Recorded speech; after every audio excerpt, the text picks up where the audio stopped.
नमस्ते मित्रों। जाति का सवाल एक बार फिर से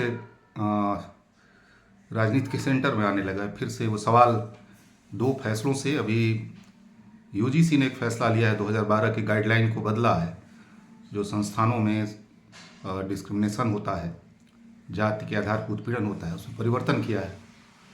संसदीय समिति के सिफारिश पे और सुप्रीम कोर्ट के फैसले के बाद यूजीसी ने एक नई गाइडलाइन लेके आई है और उसमें पहली बार सीएसटी के साथ साथ ओबीसी को भी माना है कि उसके साथ भी देश भर के संस्थानों में उत्पीड़न हो रहा है, और इस मानने के साथ उसको भी शामिल किया। उसके लिए कमेटी भी बनाया है।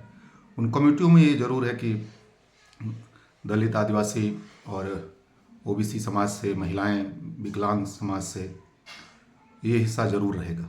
लेकिन उसकी मूल जो संरचना है, वो संरचना में जो प्रिंसिपल होगा या जो कुलपति होगा, उसको ज़्यादा पावर बना हुआ है। या जो 2012 में जो बात ये थी कि इसमें किन किन चीज़ों को माना जाएगा उत्पीड़न, उसकी कोई स्पष्ट व्याख्या यहाँ पे नहीं। एक तरफ ये सरकार इसको लागू कर रही है। इसमें जो प्रमुख बात ये है, जो चर्चा का सेंटर में है, इस फैसले से कोई बड़ा परिवर्तन आ जाएगा, वो बात की है, उसको देखा जाएगा। उसमें मूल सवाल लेकिन ये है कि पहली बार ओबीसी को भी एक्सेप्ट किया है कि ओबीसी का भी उत्पीड़न जाति के आधार पे कैंपसों में हो रहा है, बड़े पैमाने पर हो रहा है। ये सच्चाई है, आंकड़ों के हिसाब से ही पेश किया गया है। तो इसको लेकर एक चर्चा है। सवर्ण हिस्सा इसका विरोध कर रहा है, या कह लीजिए करवाया जा रहा है सचेत ढंग से, क्योंकि उसको भी पता है कि ये जो भले इसमें ओबीसी को शामिल कर लिया गया है, लेकिन फैसले लेने की जो जहां निर्णय लेने की जो सवाल है, वो पुराने तरीके का ही बना हुआ है, बल्कि और कई मामलों में स्पष्टता नहीं है। तो क्या ये ओबीसी को शामिल करने से इसमें कोई बड़ा परिवर्तन कैंपसों में होने जा रहा है? एक तो इस सवाल को सोचना है, इस सवाल पर चर्चा हो रही है। लेकिन दूसरा एक और सवाल, अभी इसी समय एक और बड़ा संकट भी आया है।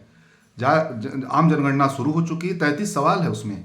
मकान कैसे बनेगा, मकान में क्या सामान लगाए हैं, गाड़ी कितना है, क्या यूज करते हैं तकनीकी तौर पे, मोबाइल का, लैपटॉप का क्या यूज करते हैं, तमाम छोटे छोटे सवाल उसमें पूछे गए हैं।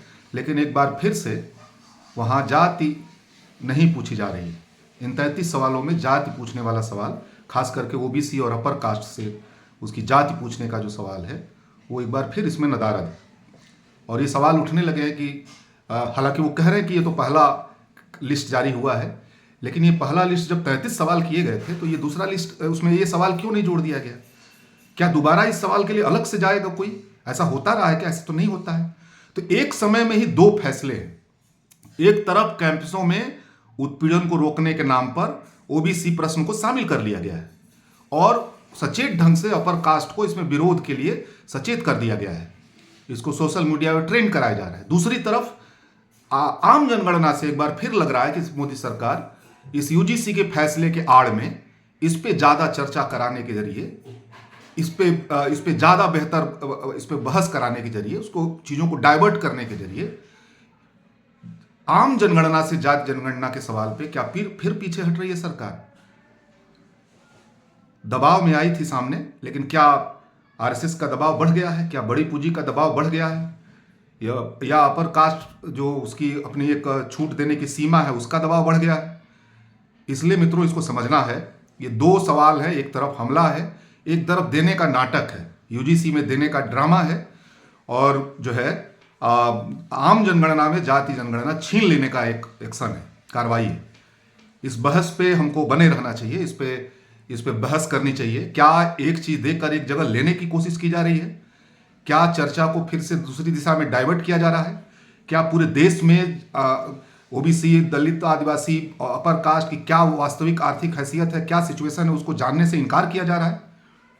क्या बीमारी को जानने से इनकार किया जा रहा है? तो सवाल यहां है कि एक की आड़ में एक पे हमला, और दूसरी तरफ जहां देने की कोशिश हो रही है, वहां पे अगर आप ध्यान दें तो बहुत कुछ बड़ा वहां मिलने नहीं जा रहा है। तमाम जो पॉलिटिकल फोर्सेज हैं, सामाजिक आंदोलन के लोग हैं, राजनीतिक आंदोलन के लोग हैं, इसको समझना चाहिए कि बीजेपी का एक खास लाइन रही है, कुछ देना नहीं होता है, कुछ छीनना होता है, तो कुछ देने का नाटक किया जाता है। वो फिर एक बार कहीं हो तो नहीं रहा है। इस सवाल पे हम सब लोगों को सजग रहना चाहिए।